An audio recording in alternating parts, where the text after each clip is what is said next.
Photo करना round का खास ख्याल रखना।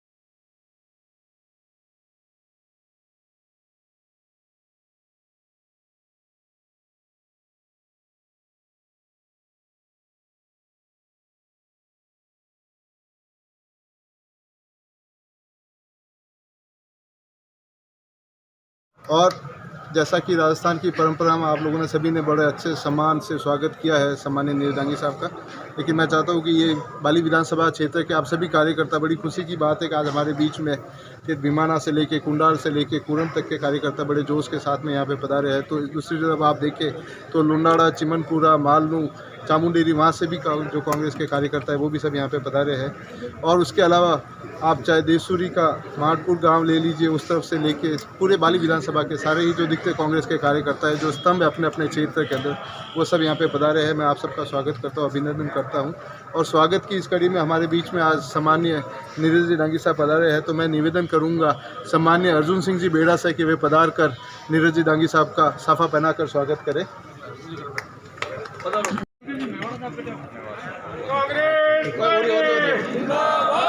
अर्जुन साहब इधर देखिए, इधर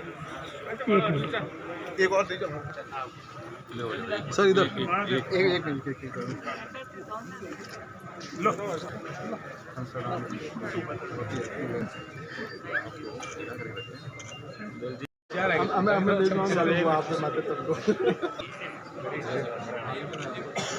हमारे बीच में मैं निवेदन करूंगा लक्ष्मण जी भाटी से कि आके आपका साफा पहनाकर स्वागत करूंगा कि आपका माला पहनाकर स्वागत।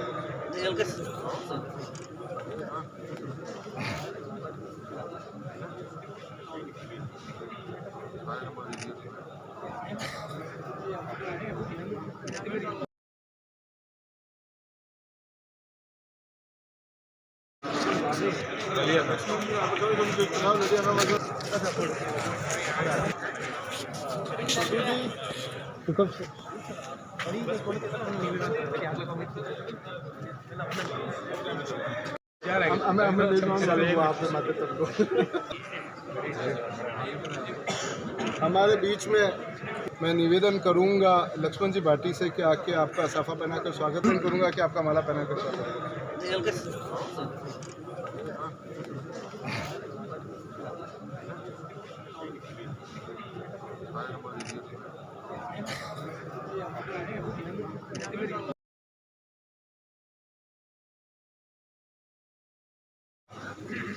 फालना गांव और आसपास से पधारे हुए कांग्रेसन, मेरे कांग्रेस के साथी।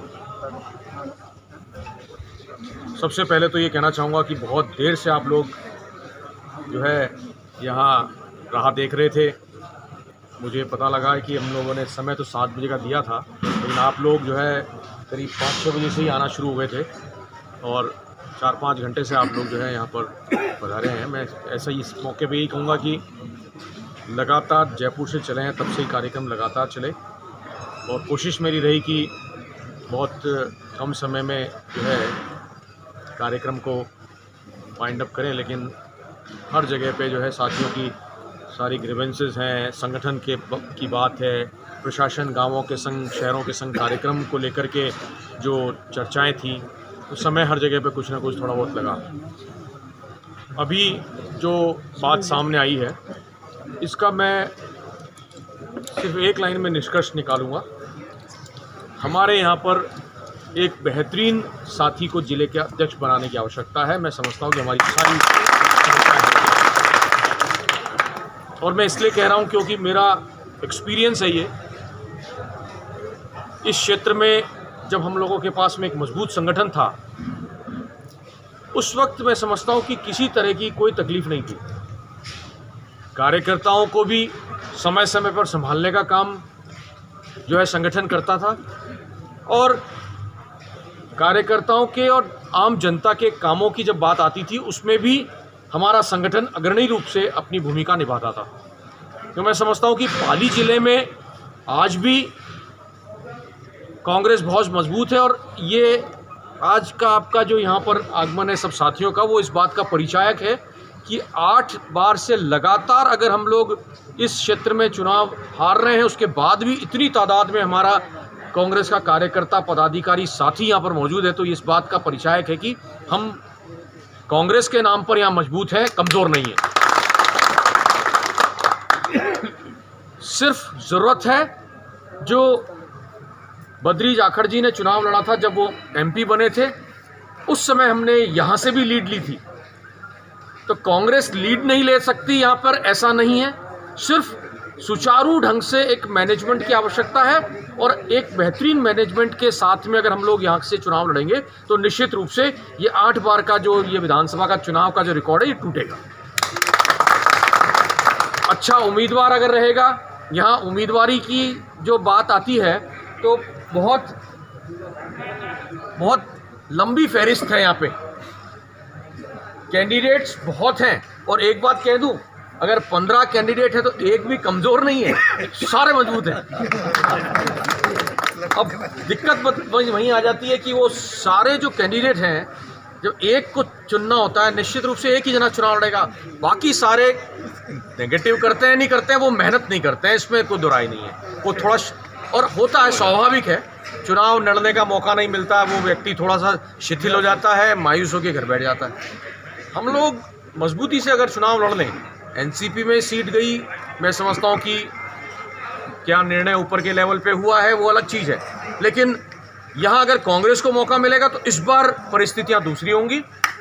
मेरा ऐसा मानना है। मैं पिछले 1 साल से, जब से मुझे राज्यसभा का मौका मिला है, 1 साल से मैंने 3-4 कार्यक्रम अब तक लिए हैं इस क्षेत्र के अंदर, और सभी प्रोग्राम्स में देसूरी, रानी और ये फालना बालिका क्षेत्र जो है, ये बहुत मजबूत क्षेत्र है, ये मेरा निष्कर्ष है।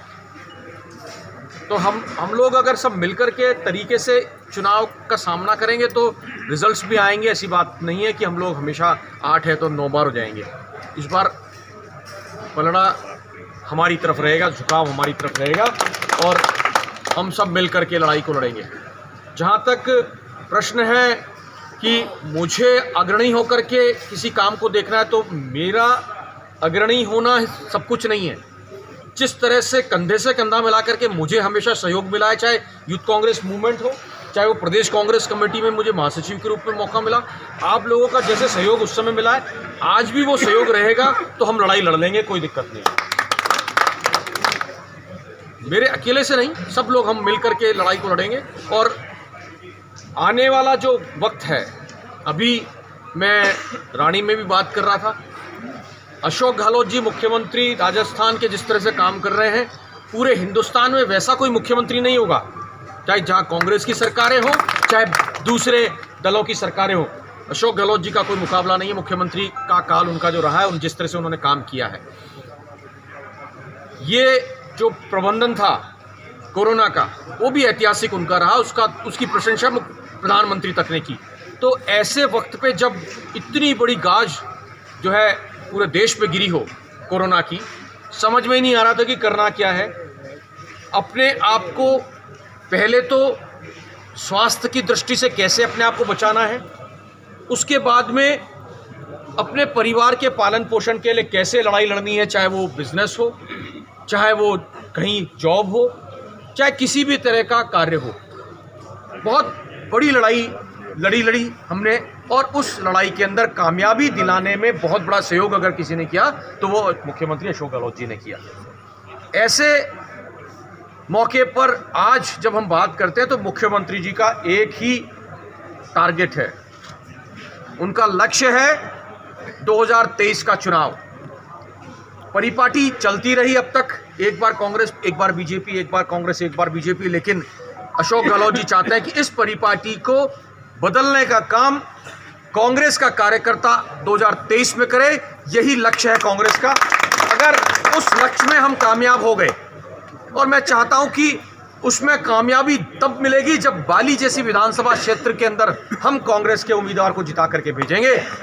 एडिशन बाली से अगर होगा, एडिशन बाली जैसी सीटों से होगा, तो निश्चित रूप से लक्ष्य बहुत जो है मजबूती वाला लक्ष्य है, इसमें कोई दुराई नहीं है। लक्ष्य कामयाबी वाला रहेगा, ये मैं कहना चाहता हूँ। अशोक गहलोत जी को मजबूत करने का काम हम लोग बाली से करेंगे, हमारे क्षेत्र से करेंगे, ये मैं कहना चाहता हूँ। और इसमें मेरा जहाँ सहयोग है, सहयोग में कोई कमी नहीं रहेगी। किससे बात करनी है, किस नेता को कहना है, मुख्यमंत्री जी से बात करनी है, किसी मिनिस्टर से कोई बात करनी है, किसी भी विभाग के मंत्री से कहना है, उस काम के लिए जहाँ चलने की आवश्यकता होगी, जहाँ कहने की आवश्यकता होगी, निश्चित रूप से हम करेंगे। और अधिकारियों का जहाँ तक प्रश्न है, चाहे वो कलेक्टर हो, एसपी हो, किसी भी तरह का निर्देश उनको देना है, हम उनको निर्देशित करेंगे कि ये फला हमारा कार्यकर्ता का काम है जो वाजिब है और आपको करना है। मैं इस मौके पे यही कहना चाहूँगा, बहुत लंबा भाषण नहीं, कहीं भाषण नहीं दिए हैं, रानी में ज़रूर छोटा मोटा जो है बात रखी, लेकिन यहाँ आप लोगों ने बाली में इतनी संख्या में आप लोग पधारे हैं, तो कहना बनता है कि आप लोगों की ताकत के पीछे हमारी ताकत है, हमारी कामयाबी है, और वो कामयाबी आपके सहयोग से ही हम लोग हासिल कर पाएंगे। इससे ज़्यादा कुछ नहीं कहूँगा। काम छोटे छोटे हैं, बहुत बड़े काम नहीं है, छोटी छोटी समस्याएं होती हैं। जैसा कि हमारे भाई ने कहा, अमृत जी ने, कि हम लोग खुद सक्षम हैं। जहाँ तहसील स्तर की बात आती है, एसडीएम लेवल की बात आती है, डीवाईएसपी लेवल की बात आती है, निश्चित रूप से जो सक्षम हमारे साथी हैं वो अपने इस स्तर पर अपने काम स्वतः ही करा लेते हैं। तो मैं कहना चाहूँगा कि जब हम लोग सक्षम हैं तो हम मजबूती के साथ में कांग्रेस की बात को रखें। कैसे कांग्रेस सत्ता में काबिज हो, वो हमारा टारगेट होना चाहिए, और इसमें कोई दो राय नहीं है।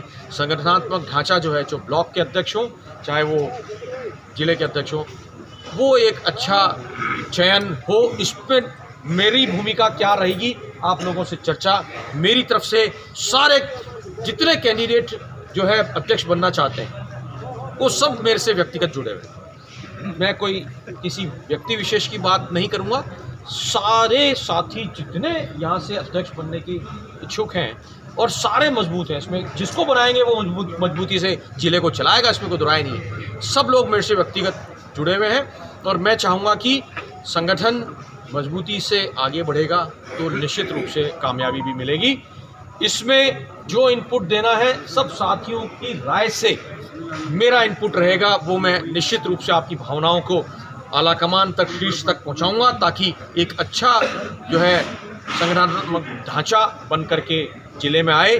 सोनिया गांधी जी ने भी CWC की बैठक में 16 तारीख को ऐलान किया है संगठनात्मक चुनाव का। तो संगठन का चुनाव अगले वर्ष होगा, तब तक वैकल्पिक क्या व्यवस्था रहती है, क्या निवर्तमान अध्यक्षों से ही काम चलेगा या आने वाले समय के लिए एक वैकल्पिक अध्यक्ष की नियुक्ति होगी, क्या वो अध्यक्ष चुनाव तक रहेगा, ये सब निर्णय आलाकमान को करना है। मैं समझता हूँ कि उसमें इस सोच के साथ में निर्णय होगा कि मजबूत संगठन हो, ताकि 2023 का जो टारगेट है, जो लक्ष्य है, उसको प्राप्त किया जा सके और हर हाल के अंदर कांग्रेस सत्ता में काबिज हो। ये सोच मैं समझता हूँ आलाकमान की है। उस सोच के अंदर हम सब कार्यकर्ता शामिल हैं। ये संदेश वहाँ तक पहुँचेगा निश्चित रूप से। मुझे यहाँ आमंत्रित किया अभिमन्यु सिंह जी का और सभी जो इस कार्यक्रम के आयोजक हैं, उनका सबका हृदय की गहराइयों से मैं धन्यवाद देना चाहूँगा। जो सम्मान दिया है, उस सम्मान के बदले, ये ऋण होता है, सम्मान एक ऋण होता है और ऋण उतरता नहीं कभी भी, लेकिन इस सम्मान के बदले में निश्चित रूप से आप जहाँ चाहेंगे वहाँ मुझे पाएंगे और हमेशा मैं कंधे से कंधा मिला के संगठन के, कांग्रेस के और आप लोगों के सहयोग में रहूँगा। नहीं ऐसे नहीं, आपको ये तो आप छोड़े जाओ, गलत है। आपका और अशोक जी दोनों का 7.5 नाना थाना क्षेत्र के लोग 15